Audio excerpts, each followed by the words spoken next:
Hi, everyone, and welcome. This is a special Yahoo News live stream. He was labeled a long shot when he entered his bid for the White House back in April, but these days, the lexicon to describe Senator Bernie Sanders seems to be expanding, and it includes words like threat and contender.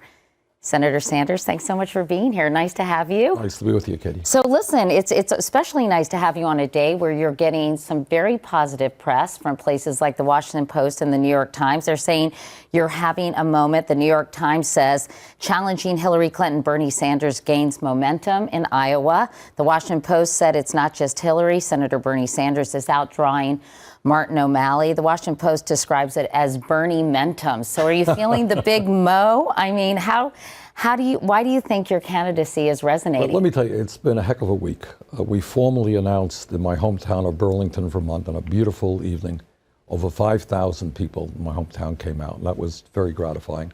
Then we went to New Hampshire, and we had only standing room crowds. We had over 700 people in Portsmouth. Then we went to Iowa, and it really became crazy. I mean, just huge crowds. And we ended up Sunday morning in Minneapolis, 4,000 people came out. And I think the reason for that is that people are just having enough with the status quo from an economic perspective and a political perspective. They see the rich getting much richer and everybody else hurting, and they want people to start standing up for the middle class. You were polling at 8%, I think, in April, and now you're up to 15%, which is pretty, a big jump. And yes. I think a lot of people are pretty surprised about it. Well, they may be, I'm not, because people understand, Katie, that there is something fundamentally wrong when for the last 40 years, the middle class of this country has been disappearing. We got millions of people out there. They're working longer hours for lower wages. In my state of Vermont, honestly, it is not uncommon for people to be working 2 or 3 jobs to cobble together an income and some health care. Young people can't afford to go to college anymore. We're not dealing with the issue of a corrupt campaign finance system. We're in the moment now. You want to run for president of the United States? Well, you better get some billionaires behind you. And if you don't have billionaires, it's pretty hard to run. We're going to talk about all those things, campaign finance reform and other matters. But a lot of people didn't take your candidacy seriously initially when you announced. And witness this piece of business on The Daily Show with Jon Stewart, and then we'll talk about it. Vermont Senator Bernie Sanders kicked off his campaign for president.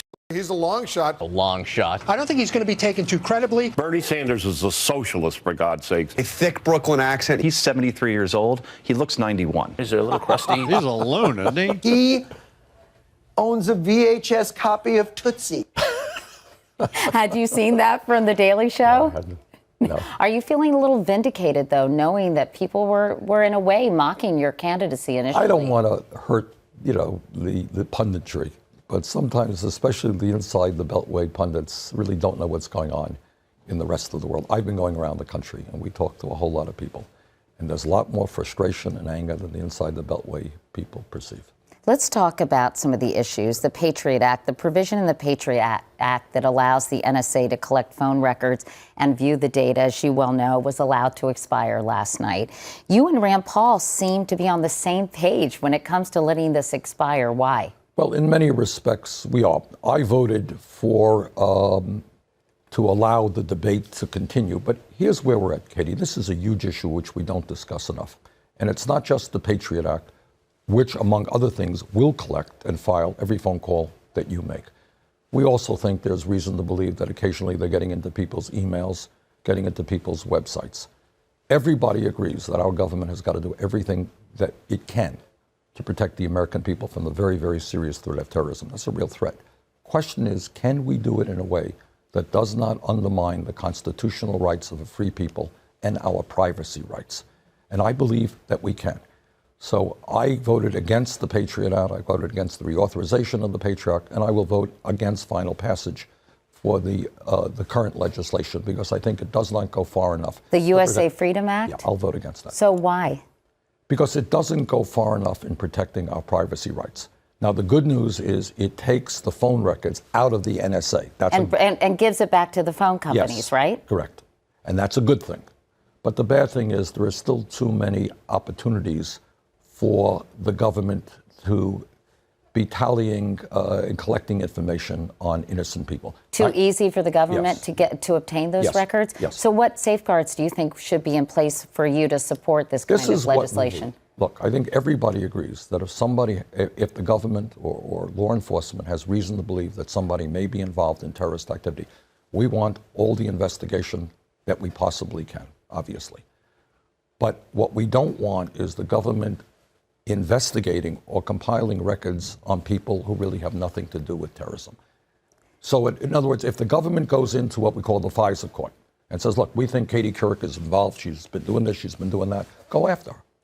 But if people are not involved and there's no evidence that they are, I don't want to see that information being collected. But under this Freedom Act, doesn't the NSA or the government have to go to a FISA court and say, we Yes. need to obtain these records? Yeah, so but it's why not is that- just the phone records, Katie. That's the point. Yes, you're right for the phone records, but it goes beyond that. There is other ways that the government can get information. And by the way, let me say this. This is not just the government. It is corporate America as well. What is very clear is technology has significantly outpaced public policy. So probably there is somebody who knows exactly where you are right at this moment. There's somebody who knows the food that you eat if you use a credit card when you go to the grocery store, the books that you purchase, the magazines that you buy. There is a huge amount of information being collected on our individual lives. We need to have a discussion about whether we're feeling good about that. So what kind of legislation would you support that allows the government to keep track legitimately of potential terrorists? If we have evidence that somebody is involved or might be involved in terrorist activity, let's go after them. But clearly, in terms of telephone records, 99.99% of the people whose records are being collected have nothing to do with terrorism. So you don't think that you're going to make it too hard for the government to monitor these kinds of situations? No, I honestly believe that we will give the government and law enforcement all of the resources that it needs to go after those people who we have to go after. But I really worry, that we are moving toward an Orwellian form of society where Big Brother, whether in the corporate world or in the government, has too much information about the private lives of innocent people. Have you talked to Rand Paul about this, since you guys seem to be so like-minded on this issue? Briefly, not a whole lot, but we have, yeah.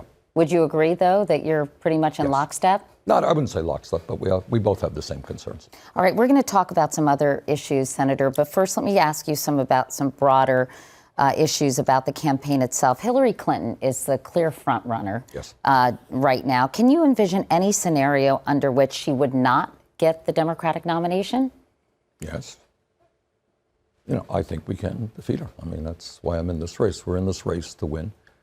I think that there are millions and millions of people who are tired of establishment politics, who are tired of corporate greed, who want a candidate that will help lead a mass movement in this country of millions of people who essentially say, what people are saying is enough. The billionaire class cannot have it all. So are you equating Hillary Clinton with establishment politics and corporate greed? No, unless American people make that decision. I've known Hillary Clinton for 25 years and I have a lot of respect for her.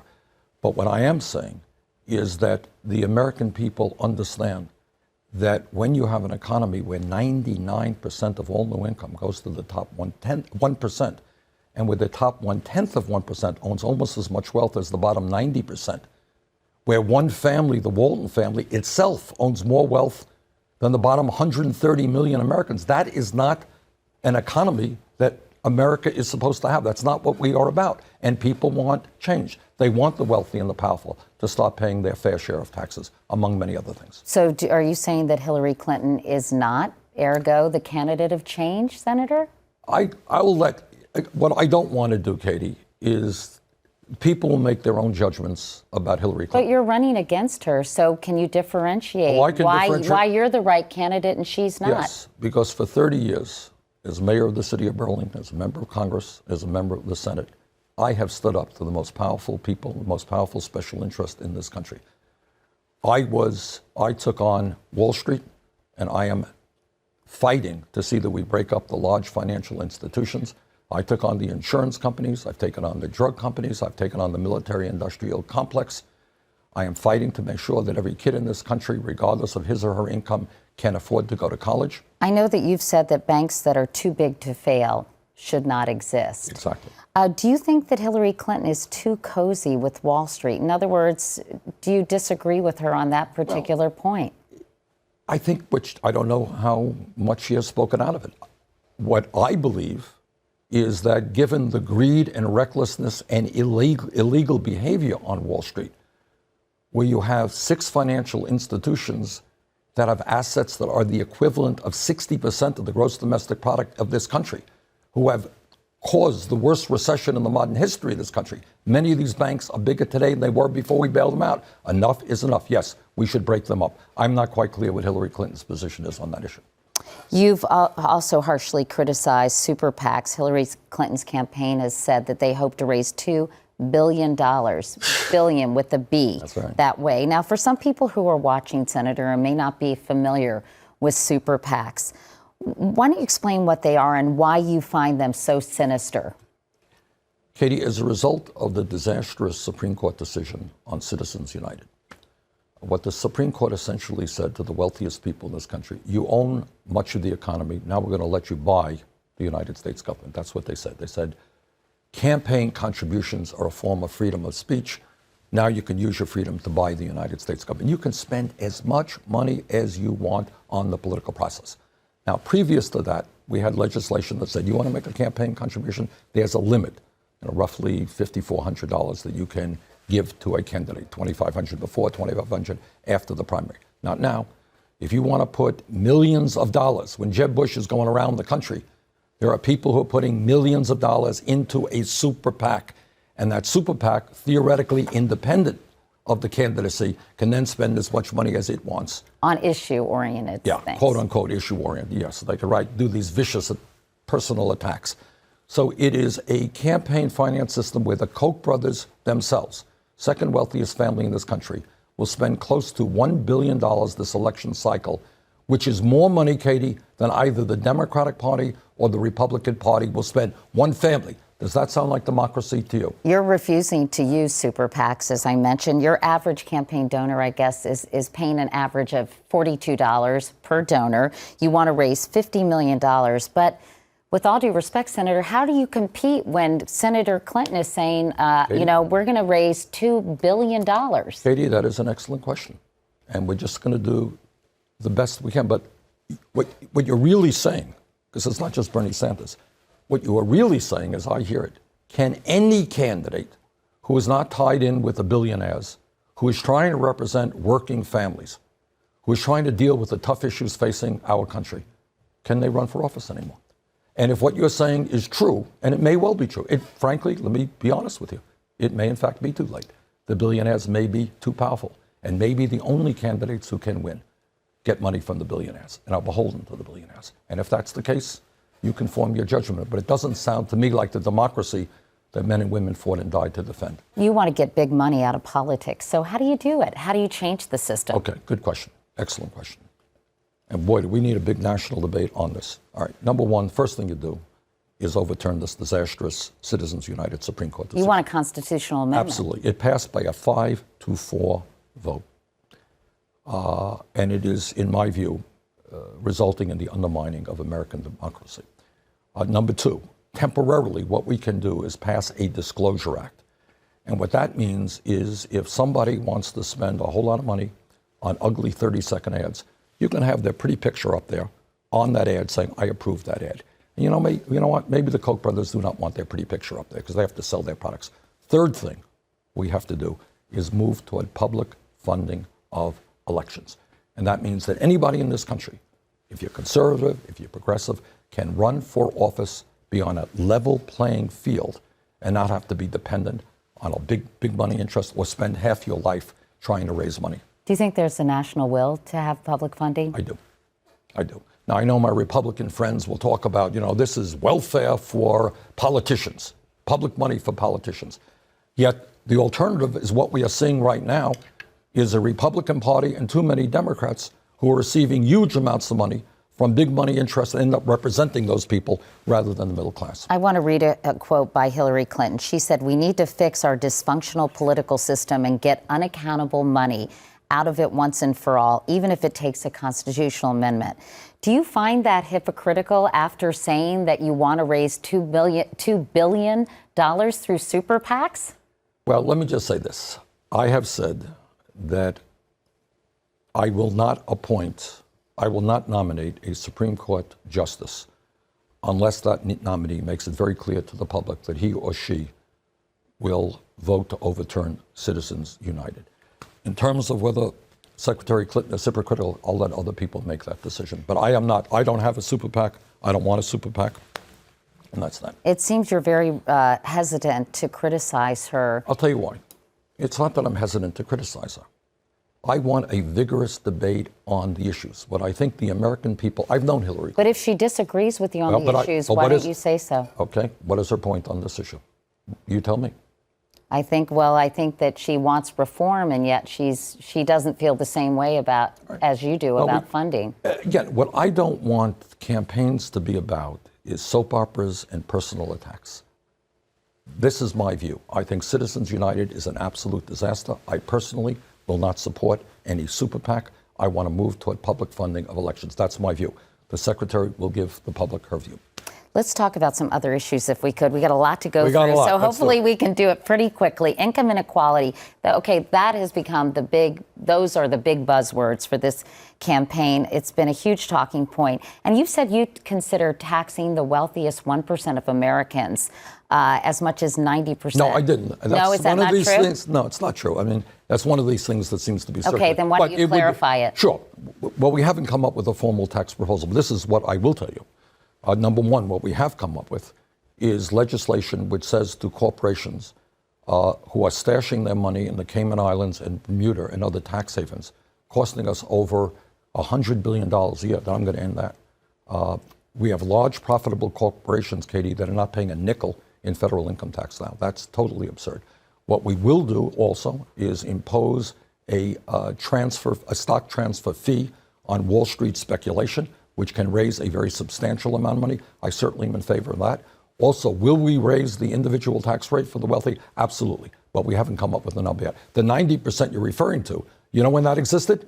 Under Dwight D. Eisenhower. Under that great communist Dwight David Eisenhower, a good Republican. So I don't know how high we will go, and that's something literally we're working on right now. You know, that's a way of socking it to the rich and to corporations. Yes. But what about helping up and raising up the poor and building the middle class? I think not only is there this huge gap and this income inequality, but the lack of upward mobility now in this country is also a serious problem. Absolutely. So what do you do about that? Good. All right, excellent. And you're absolutely right. This is what we've got to do.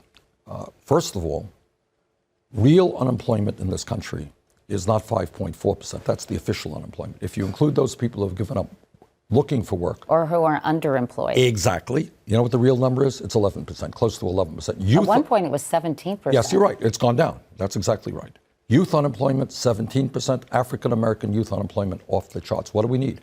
We need a major federal jobs program to put people back to work. And that should be about rebuilding our crumbling infrastructure, our roads, our bridges, our rail system, airports, water systems, wastewater plants. You do that, I've proposed spending $1 trillion would create 13 million jobs over a 5-year period. Number two, you raise the minimum wage to a living wage, not $7.25 an hour, but $15 an hour over a period of a few years. Number three, pay equity for women workers. Women should not be making 78 cents on the dollar compared to men.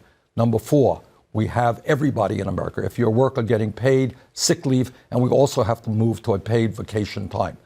On top of all of that, one of the real tragedies of our moment is that we have hundreds of thousands of young people in this country at a moment when we are living in a highly competitive global economy who cannot afford to go to college, and you got millions more who are graduating deeply in debt. This has got to be dealt with. In fact, I know that you've introduced legislation to make college tuition free at public universities. Public colleges and universities. Across the country. But how do you pay for that? I'll tell you how you pay for it. You pay for it exactly what I said a moment ago, on a tax on Wall Street speculation. Right now, there is huge amounts of speculation going on Wall Street, a whole lot of stock transfer. We can raise something like $300 billion a year and also have the additional impact of putting a damper on that speculation. The people of this country bailed out Wall Street. Now it is time for Wall Street to start helping the middle class of this country. In terms of student debt, you literally have millions of people, no longer young people, middle-aged people, who are paying 7, 8, 9% on their student debt. That is pretty crazy. So if we want to be competitive in the global economy, we do need to go back to where we were 45, 50 years ago. Do you know how much it cost to go to the City University of New York 50 years ago? It was free. University of California, free. Today, unaffordable. So I don't know if I'm a conservative or a progressive, but I want to go back to those days. You know, a lot of people say you've got these big ideas, but there's just no way that you've outlined how to get them through a gridlock, hopelessly, some would say, gridlock Congress. Nope. You're shaking your finger. I have outlined it, and I'll tell you ahead. how we do it. And this is where I should tell you, I respect and personally like the President of the United States very much. He's a friend, and I think history will record him having done a heck of a lot better job than his contemporaries feel. But this is one area where I disagree with Barack Obama. As you remember, in 2008, Obama ran a brilliant campaign, one of the great campaigns in American history. He galvanized the American people, brought young people together, created an enormous amount of excitement. The mistake that he made is the day after he was inaugurated, in my view. He might not agree with it, but I think it's accurate. He said, "Thank you very much for helping me get elected. I'll take it from here."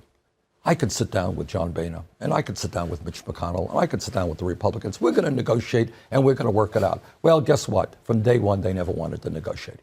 My view is that the only way we can bring about an agenda that works for working families is when millions of people are actively involved in the political process.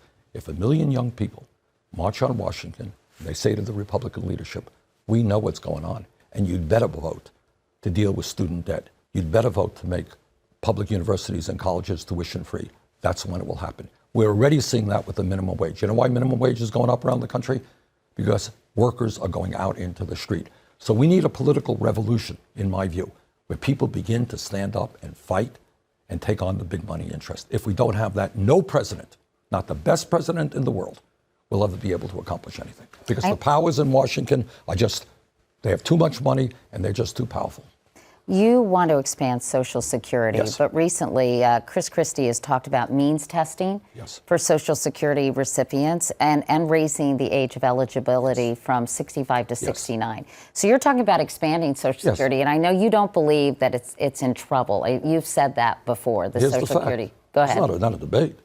Yes, Jeb Bush recently came out with more or less the same idea as Chris Christie. Here's the fact. Social Security has over $2.5 trillion in the trust fund. No one debates this. It can pay out every benefit owed to every eligible American for the next 18 years. But as the population ages and fewer young workers are contributing to the system, it's not going to be a problem in your view? Well, we got 18 years, so it's not in crisis right now. And the other dishonesty that's out there is it's causing a deficit problem, which it's not, obviously. It's paid independently by the payroll tax. But what do you think of means testing? Well, I don't. I think it should be a universal system. When you talk to these guys, it's not just billionaires they don't want on the system. What they, it may be coming down to $40,000 or $50,000 a year to start cutting benefits. Here's my view. If you want to make Social Security, and I've introduced legislation to do this, if you want to extend the life of Social Security for decades and to expand benefits, you know what you do? Right now, person A is making $10 million a year. Person B is making $118,000 a year. Both of them are paying the same exact amount of money into the Social Security Trust Fund. Lift that cap, and you don't even have to start at 118. Start at 250,000. You will have enough money to extend Social Security for decades and also expand benefits. There are many people in this country, Katie. We don't know. A lot of people don't know this. You had elderly people trying to get by on $12,000, $13,000 a year. In my view, we need to expand benefits. Now that Jeb Bush or Chris Christie or all these Republicans representing billionaires, they come forward and they say to working people, you're going to have to work to 67, 68, 70 years of age. I think that is very cruel, and I think it's unnecessary, and I will vigorously oppose that. Let's talk about foreign policy if we could. I know that you've said the U.S. should not lead the fight against the Islamic State. So how would you, if you were president, combat the growing threat of ISIS? And it certainly is a growing threat, and this is a barbaric organization. You're looking at a guy who voted against the first Gulf War, who not only voted against the war in Iraq, but I recently saw a speech that I gave on YouTube. And I have to tell you, much of what I said way back then turned out, unfortunately, to be right. Where we are right now is you have a region with Saudi Arabia, with Turkey, with Jordan. You have a number of countries controlled by very wealthy families who are asking the United States to take the lead. Saudi Arabia has the third largest defense budget in the world. Why aren't their troops? And they're much more powerful military than ISIS. Why aren't they in there? My point is that if it is the United States versus ISIS, we become a propaganda, it becomes real propaganda for ISIS. Saying, here is this Western country, here is this Christian country, rally behind ISIS. What's going on there is a war for the soul of Islam. And those people who believe in the truth about Islam, who are not, crazy people, destructive people, they're going to have to come, they're going to have to get their hands dirty in this. They're going to have to stand up and fight. The United States should be supportive, along with other countries. But we cannot and should not be involved in perpetual warfare in the Middle East. The Muslim countries themselves have got to lead the effort. We should be supportive. Other countries should be supportive. The vote on Iraq, whether it's Hillary Clinton saying who authorized it, saying I made a mistake, or Jeb Bush kind of talking about it and getting himself into some political hot water, seems to be re-emerging. Do you think that should matter? It does, in this sense. It's a question of judgment. Hillary Clinton had the same information I expect that I had. I did not believe Dick Cheney. I did not believe Don Rumsfeld. I did not believe the analysis that President Bush made. I said, I don't think that makes sense to me. I voted no. Other people voted yes.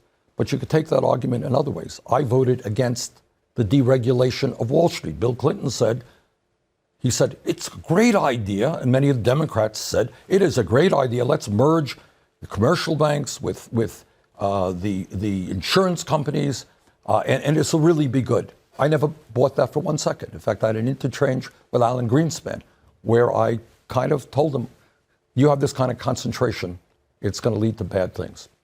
So what it is it's not just the war, it's a question of judgment and analyzing data. Let me ask about race relations, if I could, Senator.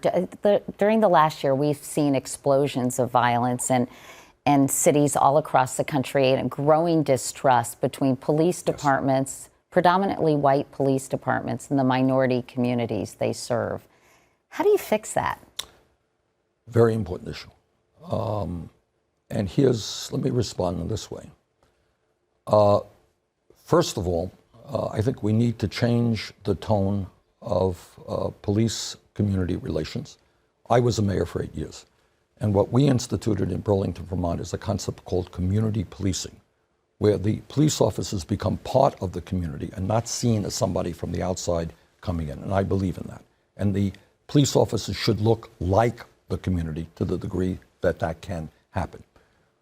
Second of all, like any public official, if a police officer, and by the way, as a former mayor, I do know how hard police officers work, and the vast majority of them do a very good job, and they live under incredible stress. It is not easy to be a cop, but there are cops who do not do a good job, who act absolutely inappropriately. We have seen that recently.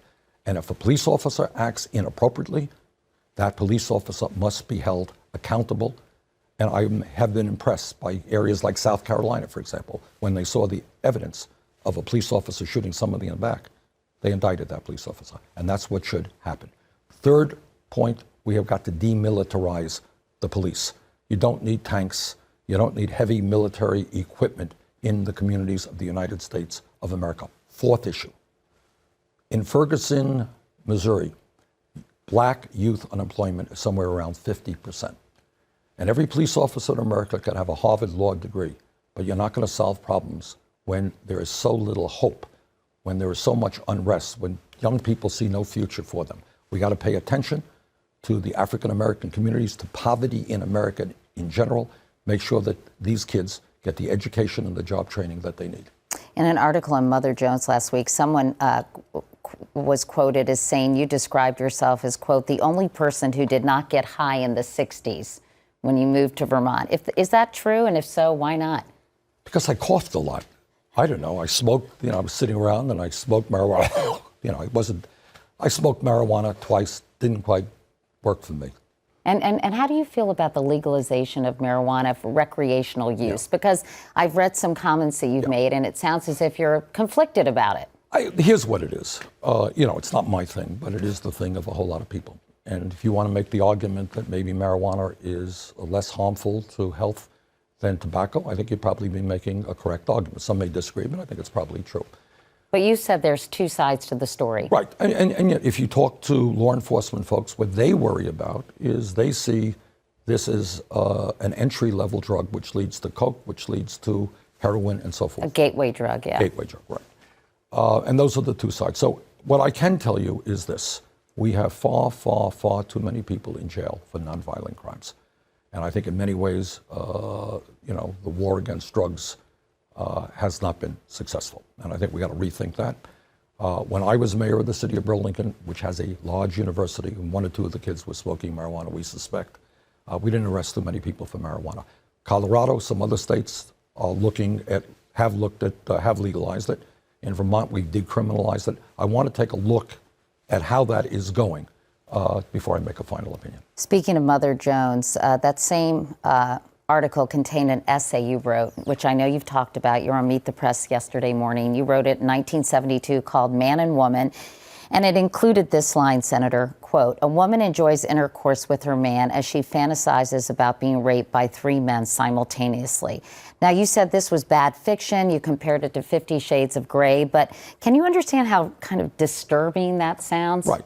First of all, it was a terribly written article 43 years ago. And I don't know what you wrote 43 years ago, but this one was a pretty bad article. Second of all, if you read the whole article, you know what the article is talking about? But the article, piece of fiction, is saying that we live in a culture in which, through culturalization, some men have to be dominant. And we live in a culture which takes you to 50 Shades of Grey, where some women feel comfortable being submissive. And the argument was, this is not good, that we want people to be equal and independent. That was the thrust of the article. And let me also say, you're looking at a guy who has as strong a voting record on women's rights as any member of the United States Congress. And I've been endorsed and supported by women's groups throughout my political career. You wrote it when you were 30 years old, Yes. back in 1972. Can you imagine if you were 30 today writing that piece, given how really the conversation has changed so dramatically? Well, yes. And again, it was a terribly written article, but the essence of that article was to say that we want to live in a society not where some men feel the need to be dominant and other women feel the need to be submissive. That was what that article was about. Poorly written, but that's what it meant to say. Do you regret writing it? Sure I did. But by the way, it was written in the alternative Vermont newspaper or magazine that I suspect about 14 people read. Yes, it was. Now a lot more people have Now, read that see essay. that? Now, here's the word to anyone who wants to run for president of the United States. Understand that anything that you wrote 40 years ago, 50 years ago, 100 years ago, it will be out there. But yeah, so of course I regret writing it. It was a terribly written article.